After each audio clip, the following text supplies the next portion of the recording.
I showed you, I forgot to bring my pictures today, Moors, but I showed you the Moabites, and that the Moabites are descendants of the Moabites, and I gave you the book reference in the book where it talks about the Moabites are the Moabites are descendant of the Moabites, descendant of Lot. And then when you look at the picture of those brothers, they didn't look like they were so-called Chinese people, have some school of thought teach, that they look like any brother in this room today. Islam. Then I showed you that because of the certain schools of thought, they want to portray that the original Arab was so-called white people and that Prophet Muhammad was a so-called white man based upon a racist hadiths that was implemented by the pale-skinned Arabs, the Turks, and as well as Persians. And they used these hadiths to push back the original Arab, which is the so-called black Arab, the Moor, and put the pale-skinned Arab in the forefront.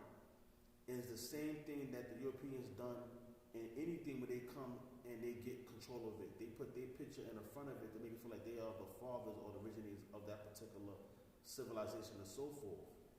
So the same way you got Michelangelo with these pictures of so-called Jesus and Moses, and they have all these movies portraying Jesus as a European and Moses as a European.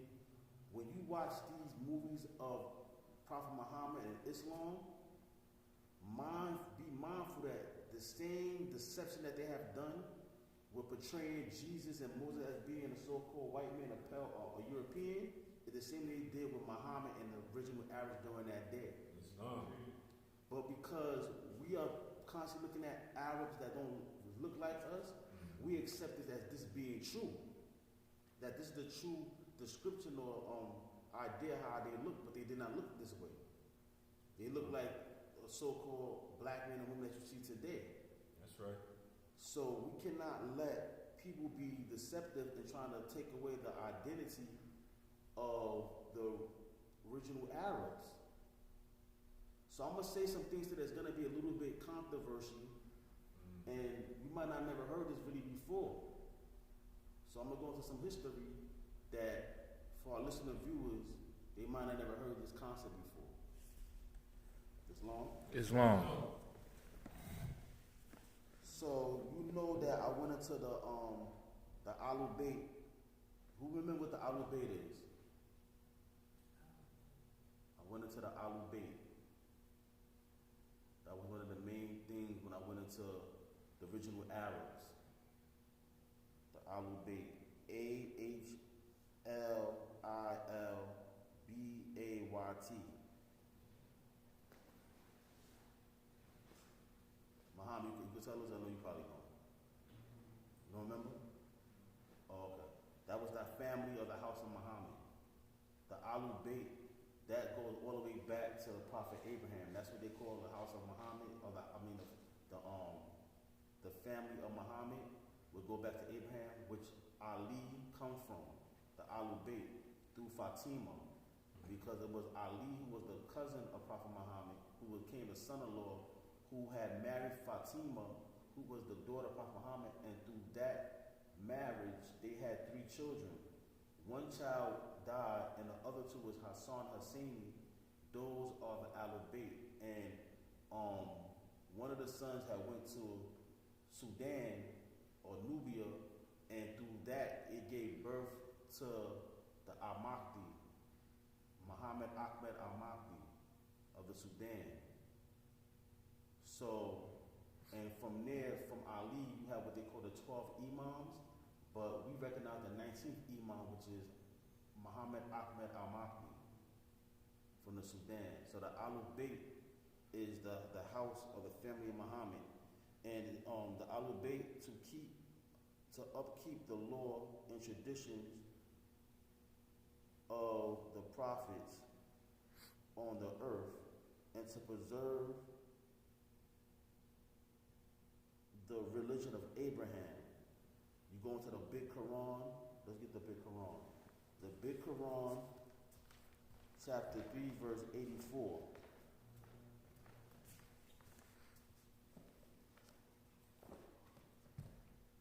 So, take these down more because the reason I'm teaching y'all this.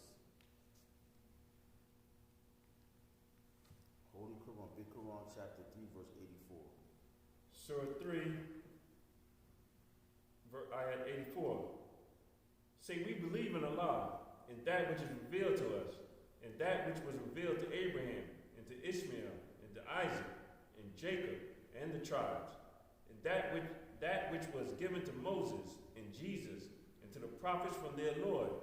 We make no distinction between any of them. To him we submit. Islam. So you mentioned the prophet Abraham because the Ahlul Bayt, their job was to keep up the laws and traditions of the prophets on the earth and to preserve the religion of prophet Abraham.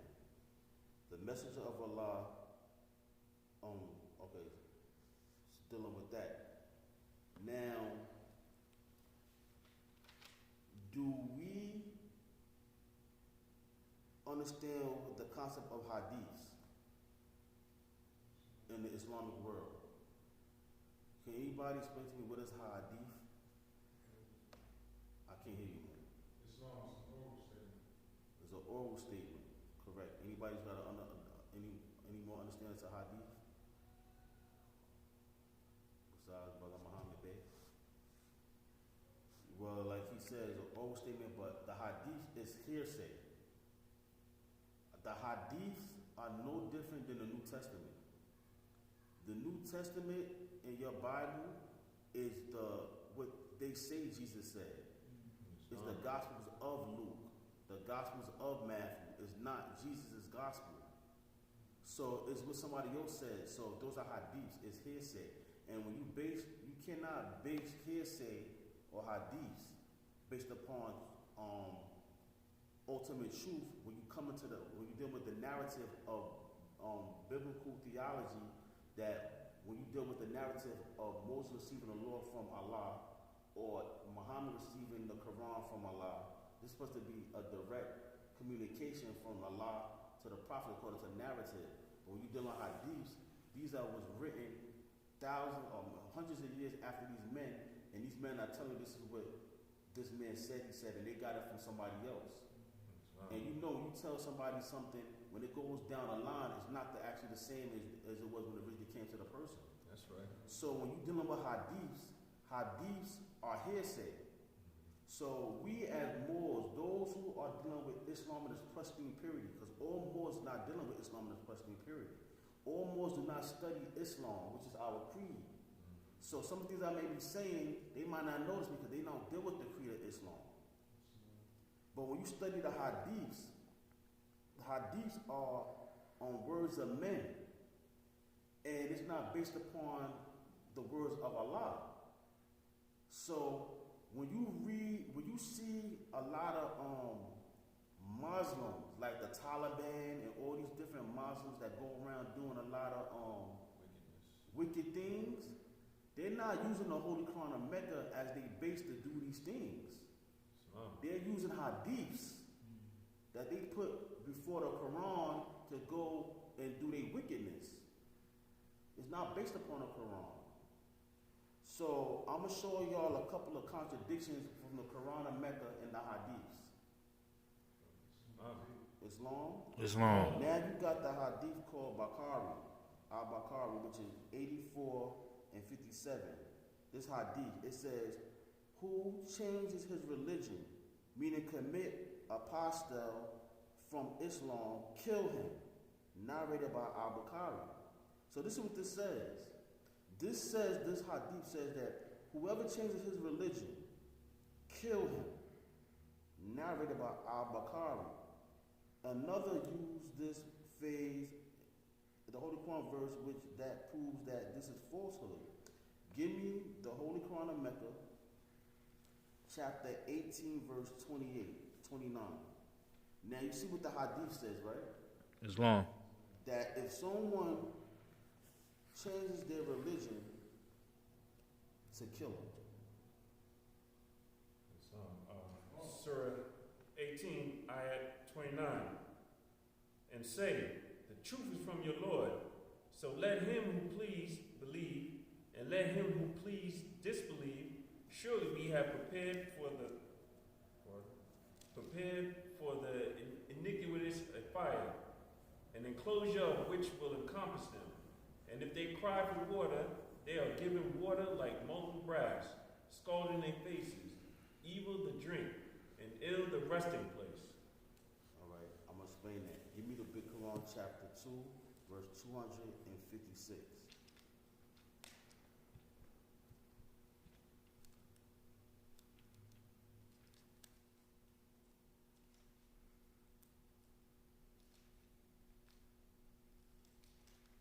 Surah 2, ayat 256. There is no compulsion in religion. There's no compulsion in religion. What does that mean? Keep on reading. The right way is indeed clearly distinct from error. So whoever disbelieves in the devil and believes in Allah, he indeed lays hold on the firmest handle which shall never break, and Allah is hearing, knowing. What's that word mean? Compulsion. What's the word? Compulsion. Compulsion in religion. Can we Google it quick fast if we want to get a proper definition of that word? So how it come from compose. Yeah, we don't guess though. Compulsion, in the action or state of forcing or being forced to do something. Constraint. So it says there's no what? Compulsion. Compulsion in religion. So according to the Quran of Mecca, a Muslim cannot kill someone because they decide to change their religion. Islam. But when you go based upon hadiths, which is words of men, hearsay, and you put the Quran to the side, you pick up hadiths, now you have this type of mentality where you're going to go around and start killing people because they decide to say, you know what, I don't want to be a Muslim today. This is hadiths. Islam. It's like that video you sent when it was. No, that really has nothing to have. No, it's not the same thing. That's y'all understand context. That video, because when I talked about the Ahlul Bayt of Muhammad with Ali and Hassan, Ali's family was killed. The Shiites who recognized Ali as the Khalifa, they did not protect the Prophet Muhammad's family. So as a ritual, they're beating themselves because they didn't protect the Prophet Muhammad's family. That's a ritual they do. That's what they had to do with it. Right. That's why I said that to y'all, because it was connected to the Ahlul Bayt. It had nothing to do with what I'm talking about. But, you know, it's good you brought it up. Right. Now you have what they call Abdullah ibn Umar Hadith. He said, I was ordered to fight the people until they testify that there is no God but Allah, and Muhammad is the messenger of Allah, and establish prayer and prayer zikr, and if they did protect their lives and property from me, except by the right of Islam, and their judgment is upon Allah Almighty, narrated by Bukhari and Muslim. So this is saying, according to this hadith, is that I was ordered to fight the people until they testify that there is no God but Allah, and Muhammad is his messenger. And Allah has established prayer and zikr, and if they did protect their lives and property from me except by the rights of Islam, meaning that they won't have no right to have property or anything, and they was ordered to fight and kill if they don't testify in the name of Allah and the messenger, according to this hadith, which is by Bukhari and Muslim. That's a hadith. The Holy Quran of Mecca, give me chapter 88, verse 22.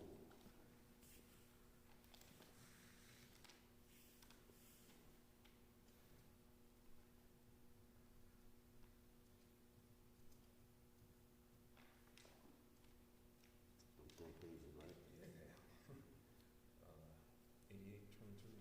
Yeah. Surah 88, ayat 22. Thou art not a warder over them. All right, give me chapter 2 of the Holy Quran, 190. I think that's 190. I'll be right. Pardon me, YouTube world. Sometimes you see me looking at my words because I write these things in the morning and my handwriting is sloppy sometimes and I don't even know sometimes what I wrote. So that's why you see me looking at this book a little extra harder because I be writing these things pretty fast. Surah 2, ayat 190. And fight in the way of Allah against those who fight against you, but be not aggressive. Surely Allah loves not the aggressors. So in Islam, you don't fight no one because they didn't testify in the name of God and the Messenger. You cannot. Let's read that again. And fight in the way of Allah against those who fight against you, but be not aggressive. Surely Allah loves not the aggressors. So when you read the Hadith, when it talks about to fight people and if they don't all these different things, this contradicts the Quran and Mecca. Islam. So when you see Muslims do these things in the Islamic world, it's because they're following the Hadiths and not the Quran.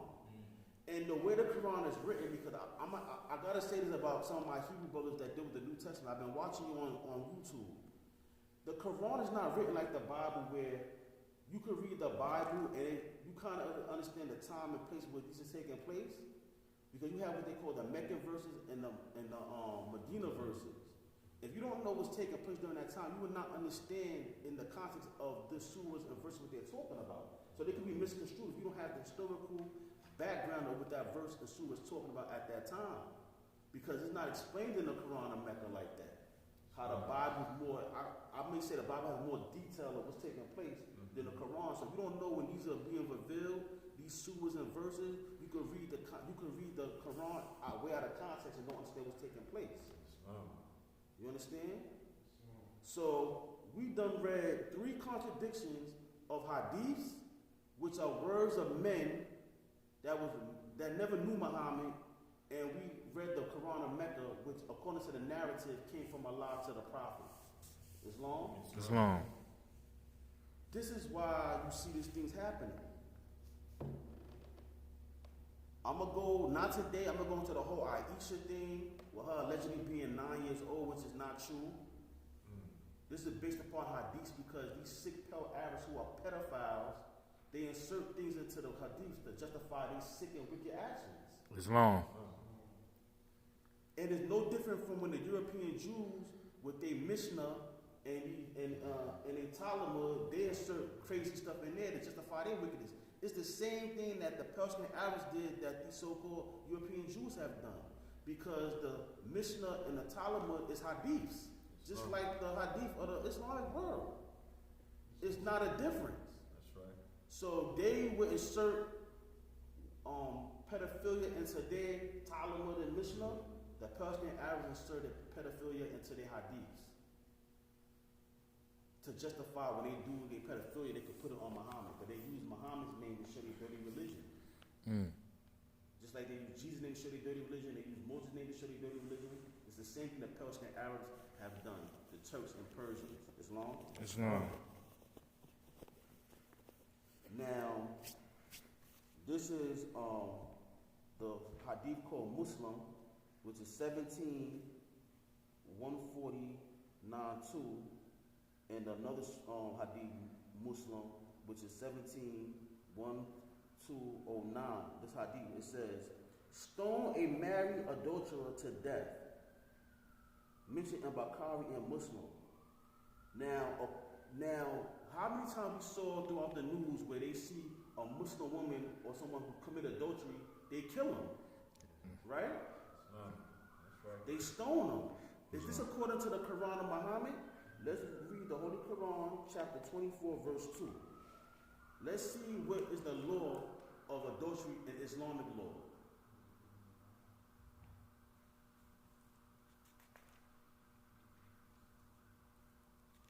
Holy Quran, chapter 24, verse 2. The adulteress and the adulterer flog each of them with 100 stripes. Wait a minute. Does it says kill them? No. So when you look throughout on the news and you see these radical Muslims killing someone for committing adultery and stoning them, is that based upon the Quran of Mecca? No. Let's read it again and finish it. The adulteress and the adulterer flog each of them with 100 stripes, And let not piety for them detain you from obedience to Allah. If you believe in Allah and the last day, and let a party of believers witness their chastisement. So the Hadith is saying stone a married adulterer to death, but the Quran of Mecca does not say that. This is why I've been teaching y'all for years that we don't follow Hadiths.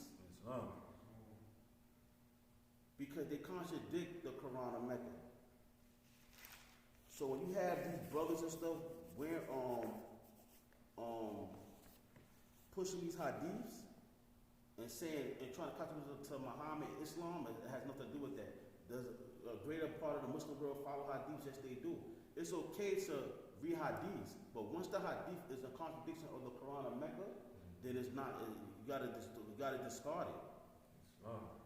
Now, if you remember, I said that the pale-skinned Arabs, the Persians and Turks, they use hadiths to implement racism against the Moors, the so-called black man, right? Give me the Holy Quran, chapter 4, verse 25. And you know, it's funny because some people is very critical of the way I teach. They say, oh, you see, he's not reading out of the Circle 7 Quran. He doesn't teach the Circle 7 Quran. But Muhammad's name isn't mentioned in the Circle 7 Quran.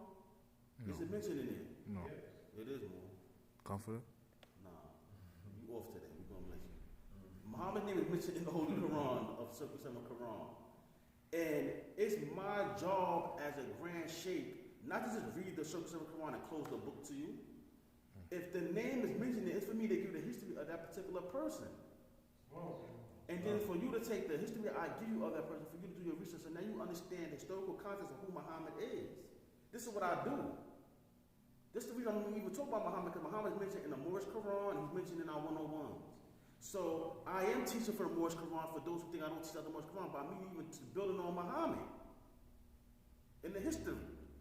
Islam? Islam. Give me what you got. Surah 4, Ayat 25. And whoever among you cannot afford to marry free believing women, let him marry such of your believing maidens as your right hand possess. And Allah knows best your faith. You are sprung the one from the other. So marry them with the permission of their masters, and give them their dowries justly. They being being chaste, not fornicating, nor receiving parameters, then if they are guilty of adultery when they are taken in marriage, they shall suffer half the punishment for free married women. This is for him among you who fears failing into evil, and that you abstain is better for you, and Allah is forgiving, merciful. So we hear about Muhammad owning slaves, right? And that he owned so-called black slaves. And this is not untrue. But slavery in the ancient world was not limited to so-called black people. That's right. Slavery was, if you defeated a certain group of people, regardless if you were so-called black or so-called white, you were subjected to some form of slavery. That's right. Muhammad owned 2 black slaves. According to the Hadith Muslim 10, 3901, and Al-Tabari, volume 2, page 11, it says, he prayed that the African color would change so that the descendants will be slaves to the Arabs and Turks. Now, this is what the Hadith says in Muslim, and Tabari, who was a scholar at that time, who was a Persian, he writes that he prayed that African color would change so that their descendants could be slaves to the Arabs and Turks. This is the racism that's implemented, that saying that by being an African that you were subjected to being some type of slave. You have another writer in Islam. His name was Isaiah, or how you say it in Hebrew. Ishkak 2:43. Whoever wants to see Satan should look and study the black man.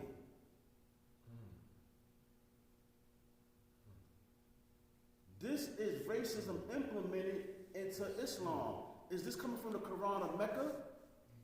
These are coming from the opinions of racist Muslims or Muslims, which a pale-skinned Arab or European can never be a Muslim. He could be a Muslim son, which is a son of a Muslim, but he can never be a Muslim, he can never be one apiece. Because they had to study 35 to 50 years under the original man to become a Muslim son. And they had to bow their tassel down and wear a sword on the top of the crescent moon to remind that they were going to see that they be talking about a sword. And also mean the subjection of the Moor by this woman. So these pale-skinned Arabs, they implemented this racism into it. We have another writing by Ishkak or Isaiah 2:43. This is what he says. Listen to this, brothers. Ham, Africans, begot all those who are black and curly hair, while Japhet, the Turks, begot all those who are full-faced with small eyes, and Shem, the Arab, begot everyone who is handsome of face with beautiful hair. Noah prayed that the hair of Ham, descendants, would not grow beyond their ears, and that whosoever his descendants meet, Shem later would enslave them. This is by Al-Tabari, Volume 1, page 21, in his writings. So this is again another form of racism implemented into Islam, but it doesn't have to do with the Quran of Mecca. This is the opinion of people who's racist. They're saying that the people who descend of Ham, who begot for all the blacks who have short or who have curly hair, and that their hair won't grow beyond their ears, and that Japhet, which are the Turks, and those who have full face and small eyes, and Shem, who's the Arabs, who are handsome with small face, handsome and beautiful, and that they will enslave the descendants of Ham. So now this is why you got the perspective of the Muslim world who have racism towards the descendants of Ham or the dark-skinned Moors. This is not from the Quran of Mecca, but this is from those who are racist who want to implement racism through Islam. They write this in their writings. And just like people who follow the Hadiths, that we should contradict the Quran of Mecca, you have people who follow these writings that contradict Islam. Teaching. This is where racism coming in. You have Ishkak again, 2:47. He says, Gary came to the apostle and said, there came to sit with you a black man with long flowing hair, ruddy cheeks, and flaming eyes. His heart is more gross than a donkey.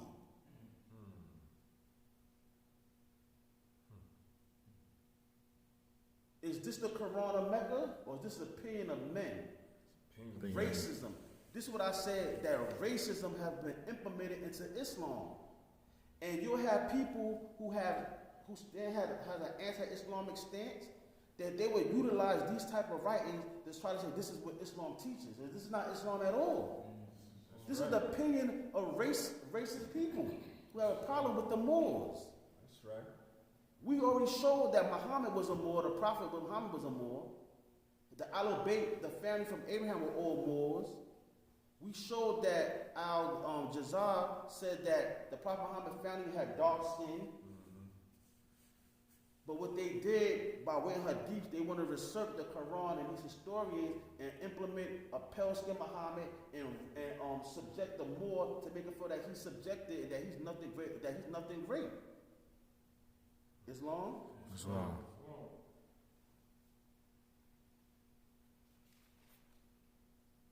I'm going to skip some of this because I want to get to a point. Because I know I don't have that much time. Now you have, who heard of Bilal? Now, when they want to prove, oh, Islam is not racism, look at Bilal. He was a slave, and the Prophet Muhammad freed him. And he said the beautiful prayer, the Bilal, the slave. But if you wasn't racist, why you emphasizing on him being a former slave, and not emphasizing that he was a righteous and moral being? Why you always want to connect Bilal with slavery? Because this is what you look. This is what the Persian Arab thinks subconsciously of the descendant of the Moors. Racist. This is Bakari again, volume 9, book 9, number 256. He says right here, Anas ibn Malik, Allah's apostle, said, you should listen to and obey the rulers, even if they are Ethiopian black slaves who look like they have raisin heads. The raisin heads. So now they're making fun of our kinky hair, or as the Prophet said, we have woolly hair like our brother Jesus, which connect us to the universe. This is what they said. The Hadith, volume 9, book 162, page 163. Muhammad warned that dreaming of a black woman meant desire was forthcoming. Disease was forthcoming. Muhammad had many black slaves and called them raisin heads.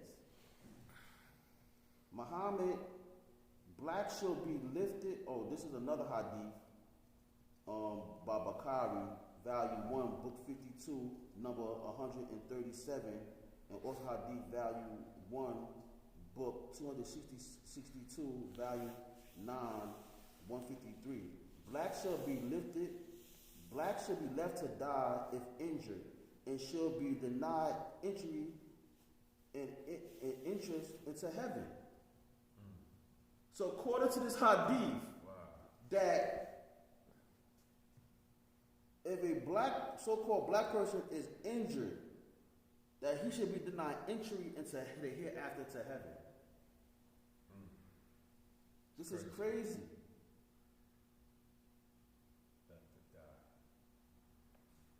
I got so much of these racism in hadith, but let's read what the Quran of Mecca said. Give me the Holy Quran of Mecca, chapter 30, verse 22. Now, we read hadith, right?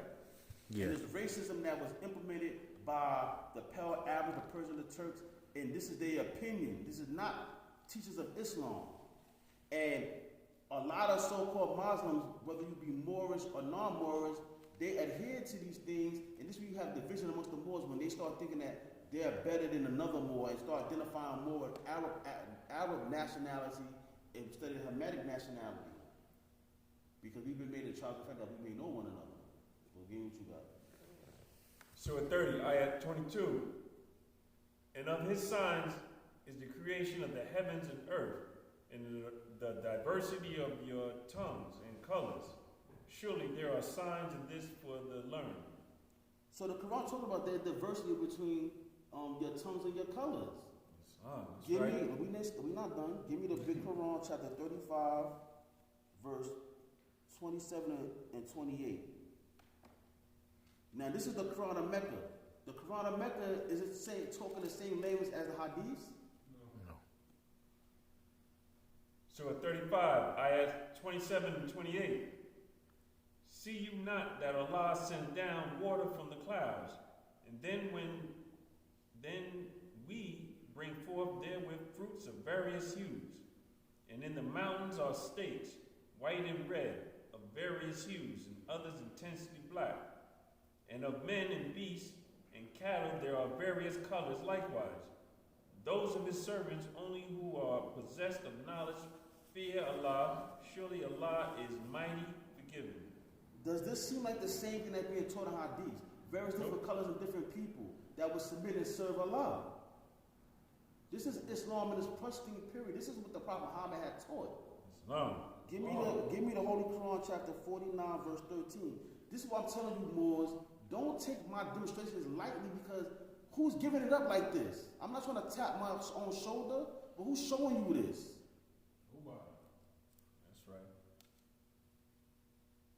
take these lessons that I've been raised as a Muslim. I was never born a Christian.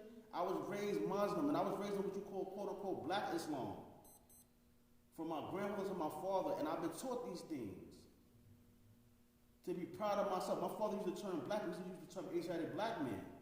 So I was always raised up being proud about my hue, my hair, who I am.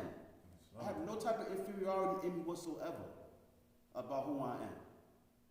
So I've been raised in Islam, quote unquote, black Islam, to be proud of who I am. That's why I could break these things down like this and know this. This is stuff I knew since I was a child. I'm not even going into really information I've been learning as a grown man.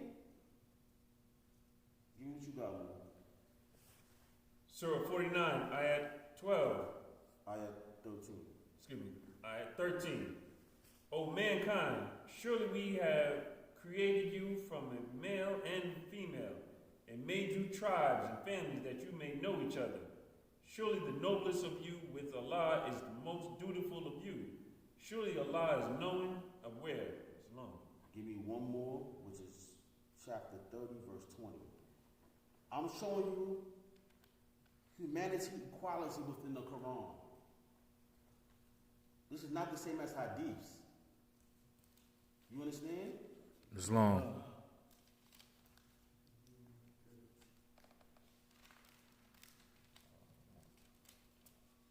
How much time I got? It's like 158. Surah 30, ayat 20. And of his signs is this, that he created you from dust, and lo, you are mortals who scatter.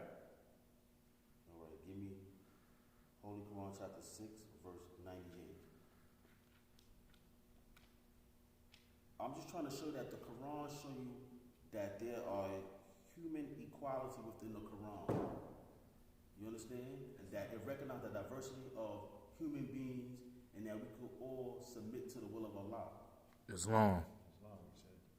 Particularly the Asiatics, original people. Islam, you said 90? In chapter 6, verse 98.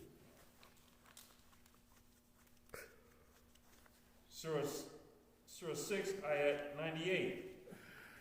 And he it is who has brought you into being from a single soul. Then there is for you a resting place and a respiratory. And indeed, we have made plain the signs for a people who understand. Islam. So this is the diversity in Islam. This is not the same language as these racist hadiths and the opinions of these pale skin and Turks and Persian Arabs that have hatred towards the Moors. Islam. So you have a slave of Muhammad. His name was Zayed, Z-A-R-D, was Muhammad's slave. He was born in 606 AD, a Christian boy in southern Syria.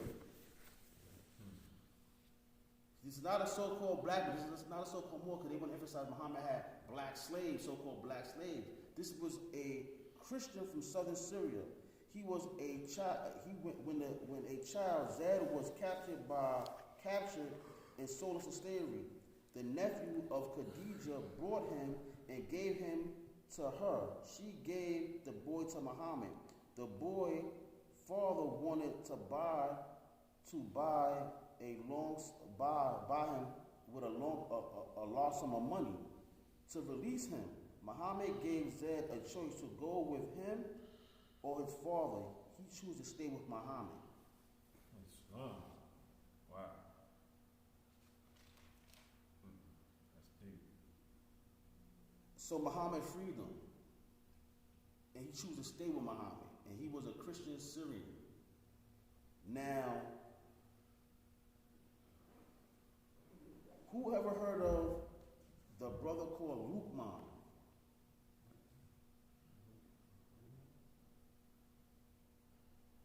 I'm not sure, but turn to the Holy Quran, chapter 37, and read the title, if I'm correct.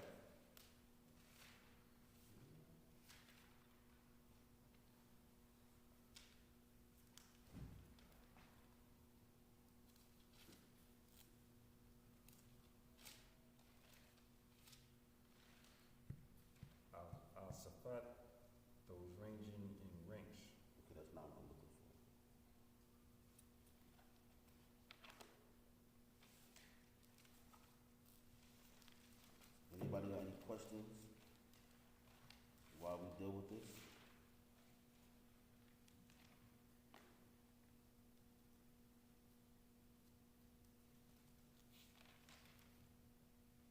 There's a chapter in the Holy Quran of Mecca titled Luqman. It's in the 30s though.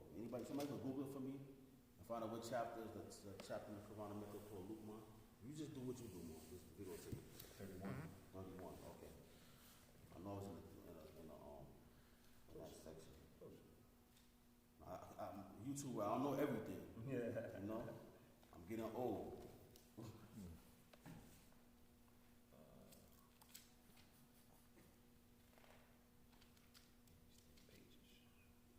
Basically, it's chapter 31.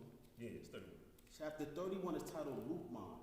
Now remember this. We done read that Muhammad had black slaves. When we read in the Quran, he talked about freeing freeing slaves and things of this nature. We read these racist hadiths, which is not from the Quran of Mecca, but from the ideas of men. Would you got something that look good? Yeah, it says right here who he was. All right, let me read what I got. You get what you got. Okay. So Muhammad is this big pale skin, according to hadith, white pale skin man who is racist and hate black people and want to enslave so-called black people and right? This is what you got, right? The big bad Muhammad. The pale skinned man who just want to enslave the raisin head Moors and, and hate so-called black people, right? That's what we heard. But in chapter 31, which is titled Luqman, is the most celebrated sage of the East, so great that his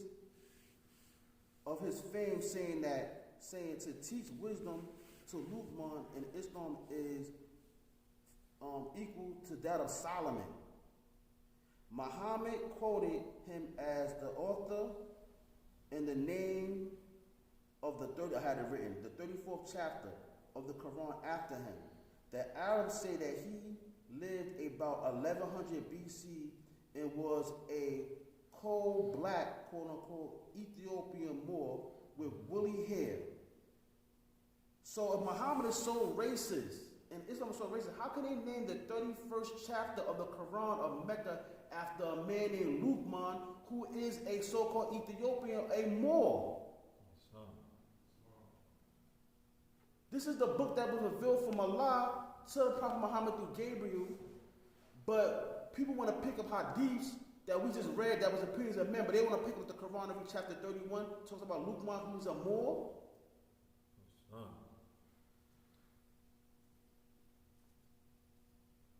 The wisdom of Luqman is regarded by the Muslims as a point of belief, the more inconsistently as it is found upon the witnesses of the book. Muhammad used Luqman in support of his own teachings. Some Muslims call Luqman a prophet. Arab writers agree that Luqman was a shepherd and that he was a quote-unquote black man or Moor with thick lips. He was the nephew of the prophet Job, who lived 1,000 years and acquired knowledge from the prophet David. Some identify Luqman as a Nubian, Ethiopian, or Egyptian slave, or a Moor. We agree with that Quran says about him. We gotta have points of reference because this is my notes, but let's read what the Quran notes say. So y'all don't think I'm making this up. Surah 31, Luqman. The name of this chapter is taken from that of the sage to whose story it refers. Luqman was an Ethiopian, and his mention here testifies to the breadth of the fundamental principles of Islam alluded to in the last chapter. It goes on about what this. The aim of this chapter is, like its sister chapter, to ensure the success of believers. It belongs, like its two predecessors, to the middle Meccan period. Yeah, it's pretty much got it.